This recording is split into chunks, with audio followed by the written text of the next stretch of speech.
Tom Brady and the Buccaneers get beat by the Pittsburgh Steelers. And if you had this one in your bingo card, that they would not only get beat by the Steelers, who are not particularly good this year, but Mitch Trubisky would come in and light them up. Congratulations. You had that in your bingo card. Congratulations.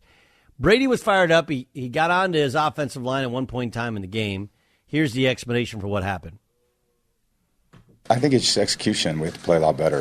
It really doesn't matter if you run it, if you throw it outside, you throw it inside, you run it inside, you run it outside. It's an execution game. You either make the play or you don't.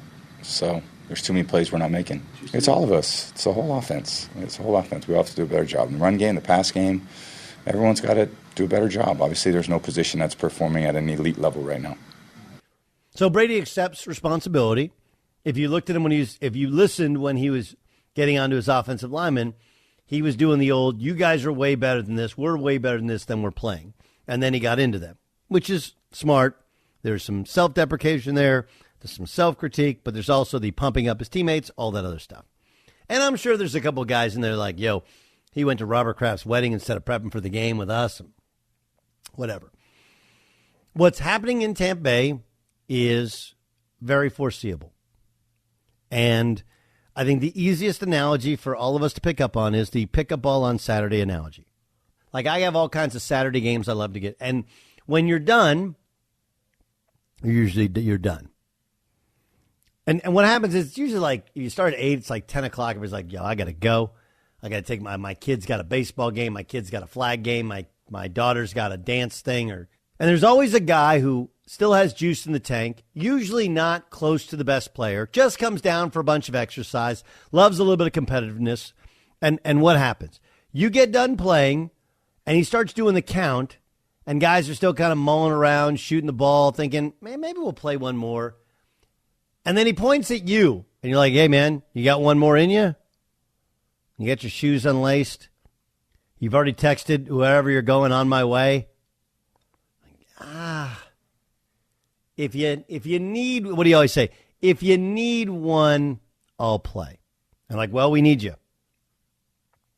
What happens when you play that one more game?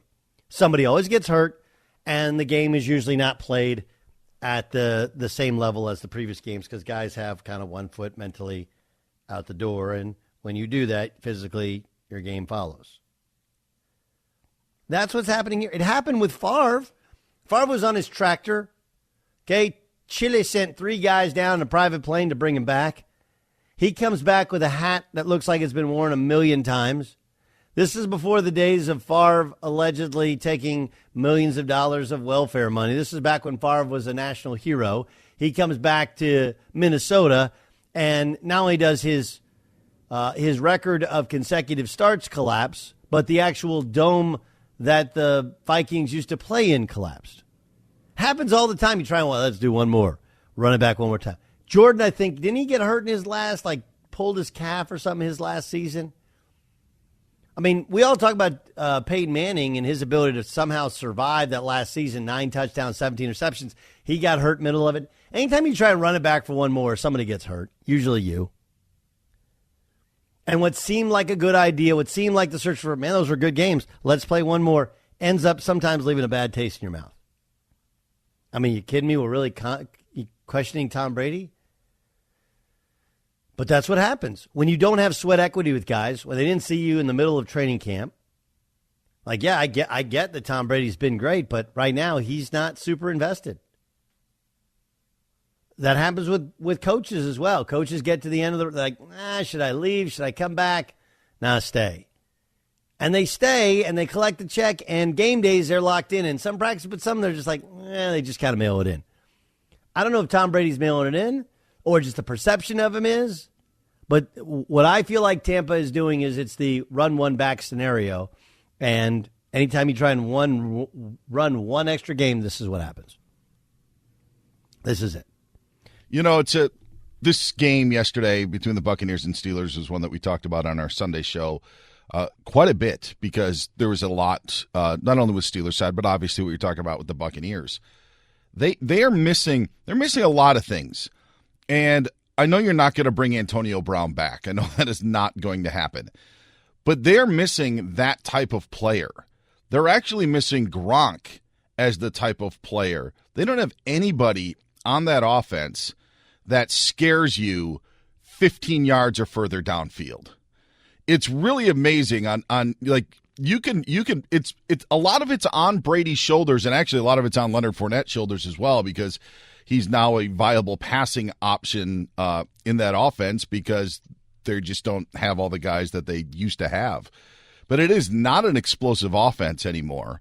And the Steelers were down 3 cornerbacks yesterday and a safety, and they could only muster 1 touchdown, which was on a dump off to Fournette. You know, they failed on their 2-point conversion that could have tied. They're missing something. Like we talk about like getting old quick. Yeah. It almost just feels like they've just turned old before our eyes. And That's what happens. Yeah. That's why you can't bring guys, you can't bring the whole line, bring everybody back. I mean, yes. Look, they had offensive line issues, but the reason you can't bring everybody back, we have this like, it's like a college mentality. Oh, you got to bring everybody back.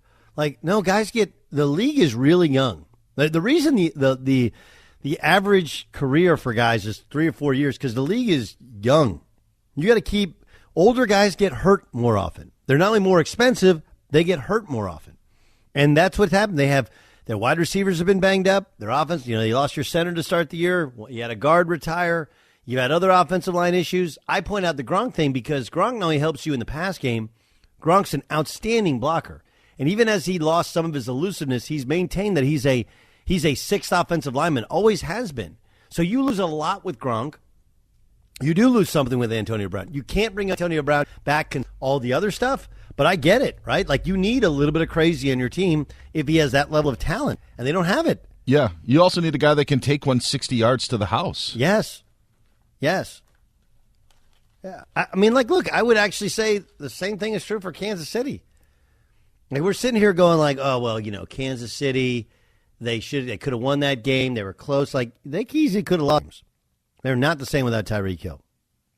Right? Those guys are valuable for a reason. And I understand that if you keep them, something else has to go, something else has to break. But there is a reason that guys that have that level of talent survive and get a ton of money, even though they're pains. Like, Robbie Anderson's a pain in the ass.